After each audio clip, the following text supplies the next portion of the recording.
A great dashboard isn't a wall of charts. It's a layout your team actually reads. This is the dashboards gallery in IBIS.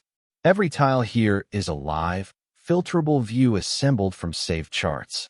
Let's build one from scratch. New dashboard. We'll call it the Sales Command Center. Give it a name, an optional description, and create, and IBIS drops us onto a fresh, empty canvas, ready for widgets. Switch on edit mode and start dropping in sheets. Every chart you've saved is right here in the Add Sheet menu. Pick a KPI tile, a territory breakdown, a revenue trend. Each one lands on the grid as a live widget. Now shape it. Drag a widget by its handle to move it. Grab the corner to resize.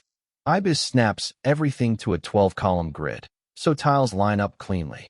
In a few moves, we've gone from a stack of charts to a real command center. KPIs across the top, trends, and a map below. A dashboard is more than layout. It's controls. In edit mode, you define dashboard-level filters that apply to every chart at once, and parameters that turn a static view into an interactive one.